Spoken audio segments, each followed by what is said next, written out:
out my window, sun shining bright.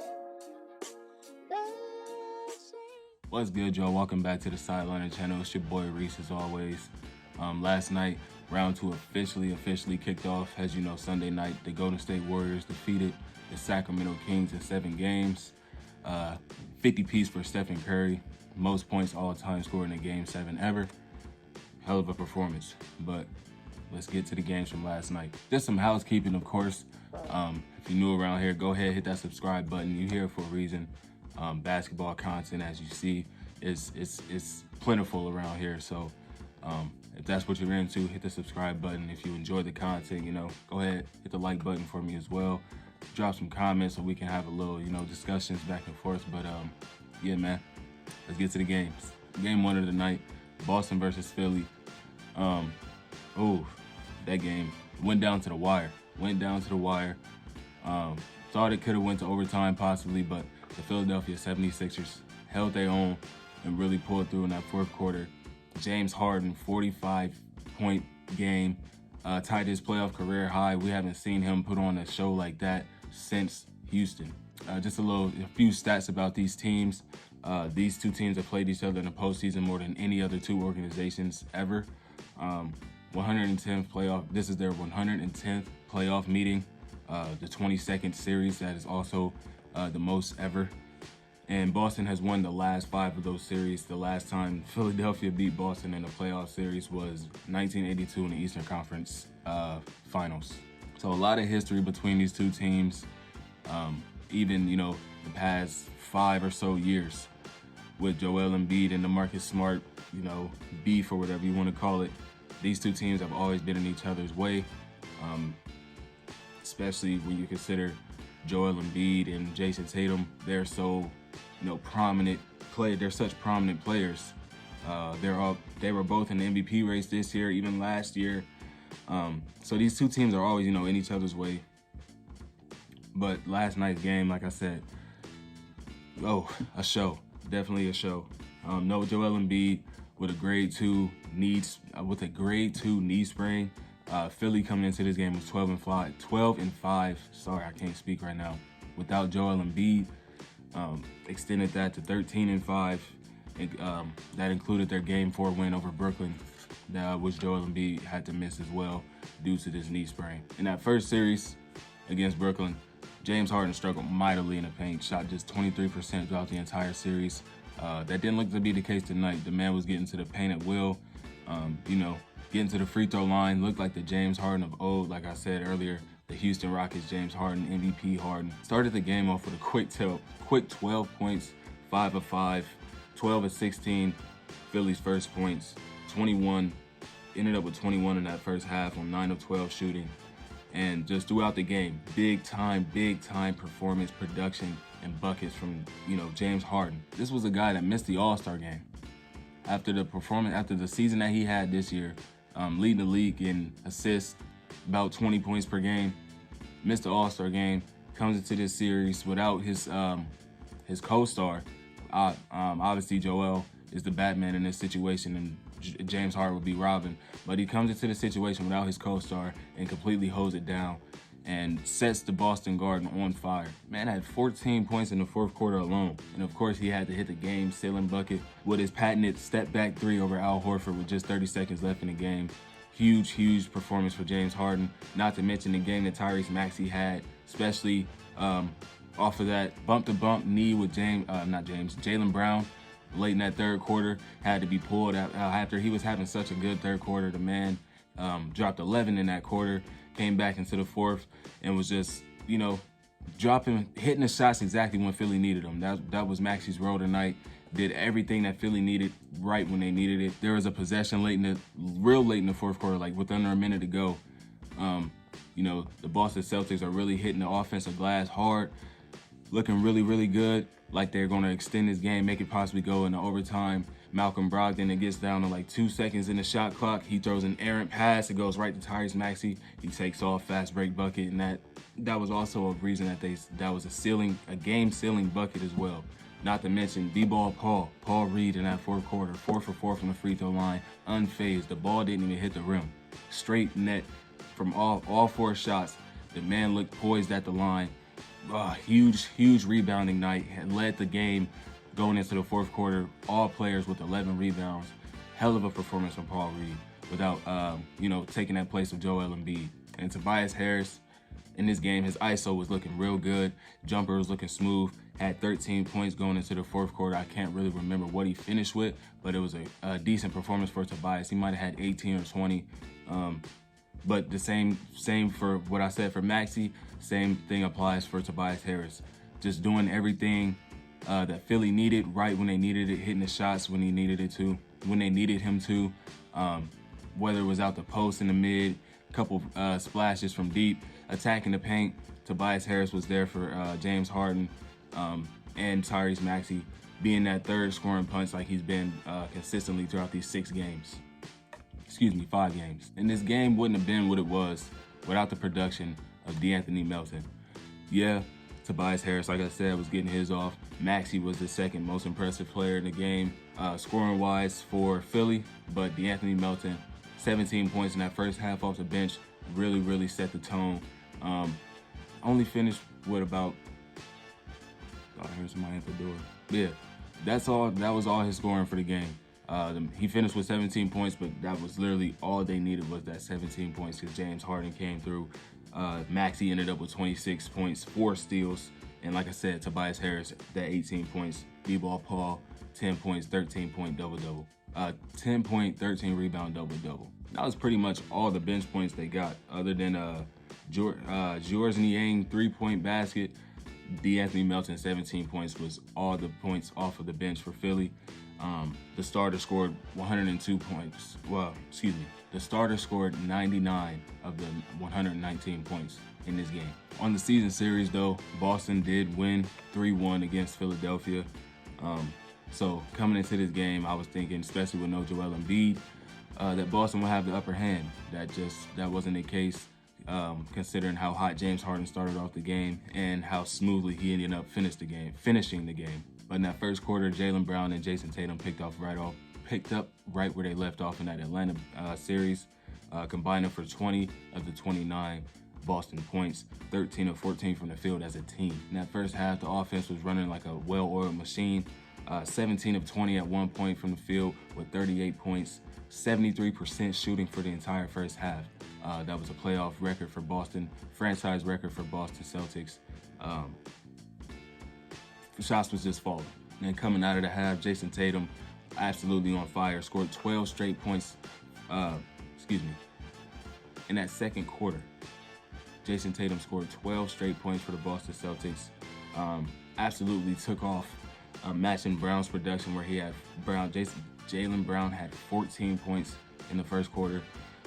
Jason Tatum ended up with 20 points scored in that second quarter, 26 points scored for the entire first half. It looked like he was about to be in for a game as well. Honestly, he was. He scored 39 points. He finished with 39 points, but, Philly ended up winning this game. Then just as much as DeAnthony Melton's production was important for Philly in that first half, Malcolm Brogdon off that bench, 14 points, huge production.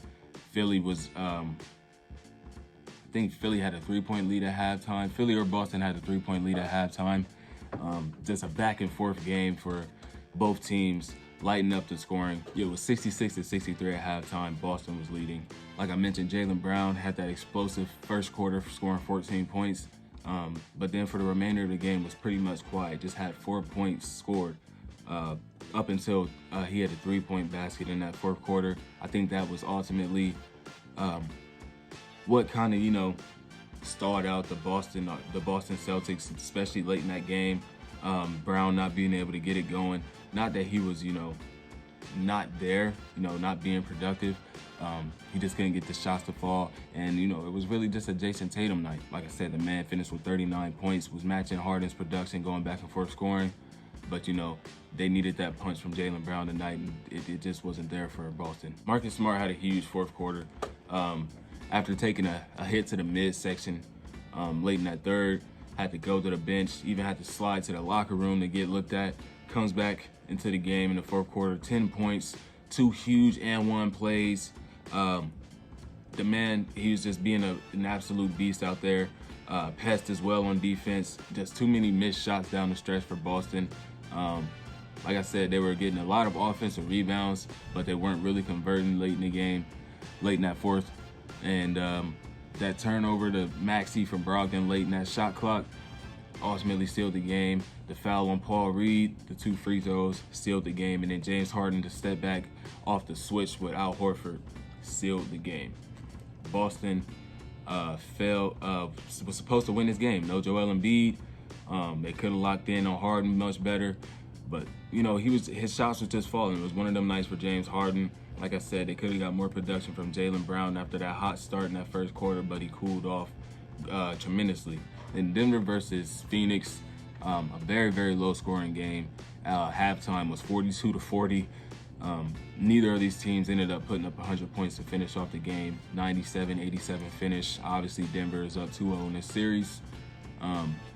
But a lot of missed shots for both sides in this game, especially when you consider the game Kevin Durant had. Really struggled. Jamal Murray struggled heavily.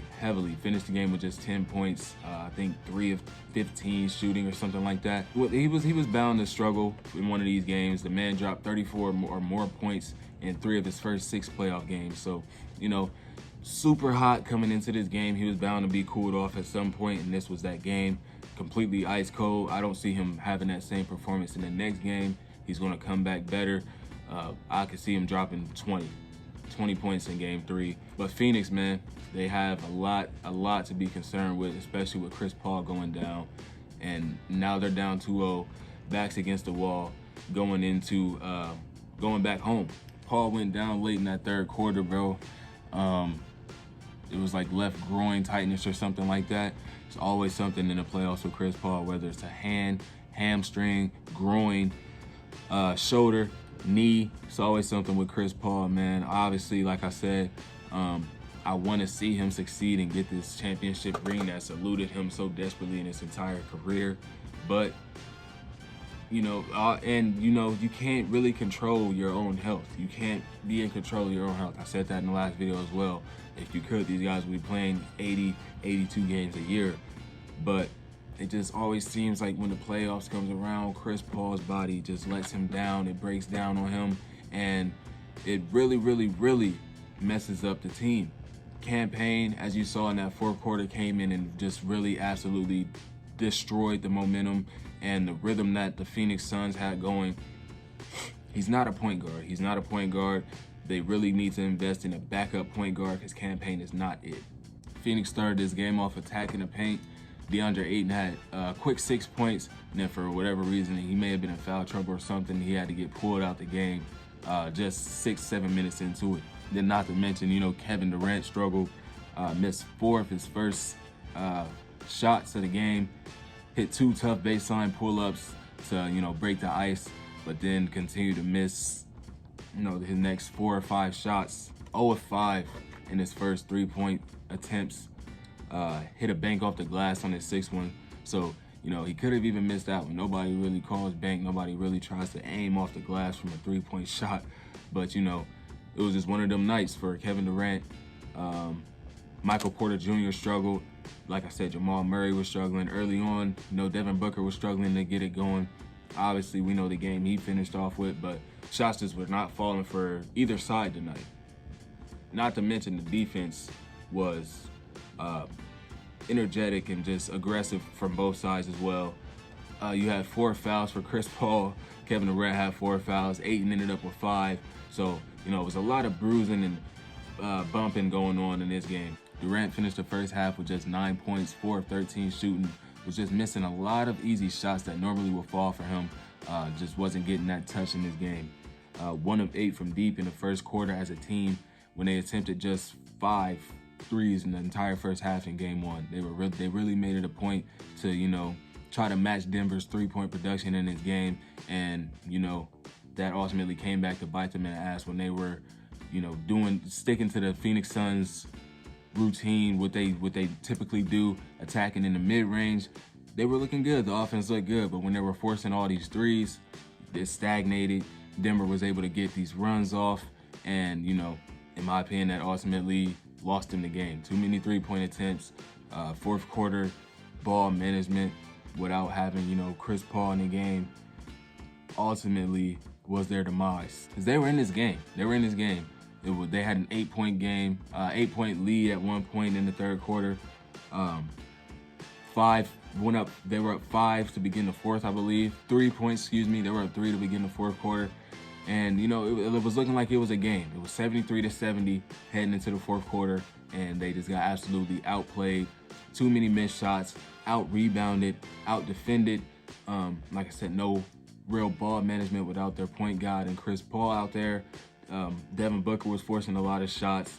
Kevin Durant's shot still wasn't falling. So that fourth quarter collapse ruined this possibly, being a 1-1 series going back into Phoenix.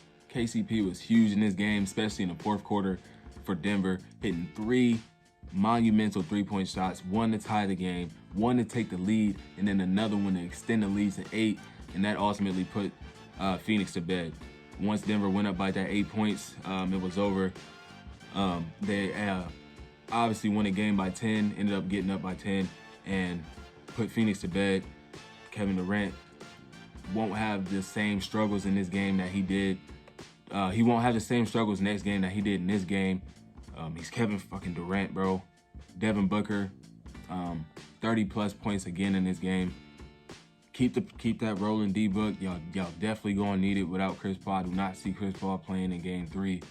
But they do have a 3-day stretch between, like a literal 3-day rest between last night's game and Game 3. So maybe Chris Paul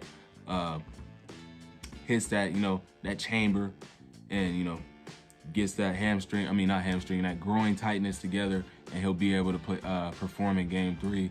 DeAndre Ayton, a much better aggressive rebounding game in this one, but Jokic is just too much to handle down there. So Phoenix has a lot on their plate heading back home to the Footprint Center, and the Denver Nuggets, 1 seed, are looking like they're about to steamroll into the Western Conference Finals, barring the Chris Paul injury and, Jokic being able to outplay DeAndre Ayton so far, which was to be expected though. DeAndre Ayton is, compared to what Jokic is, DeAndre Ayton is not even an all-star.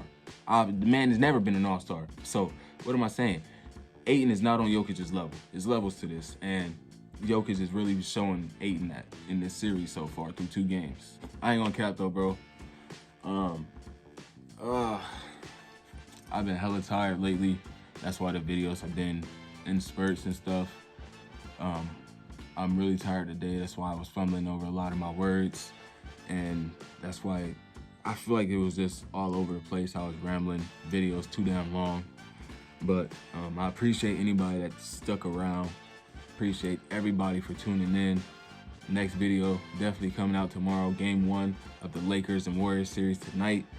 It's about to be some heat. But yeah, thank y'all for tuning in, man. Drop a like, subscribe, comment. I'll see you on the next one. I'm out. Peace.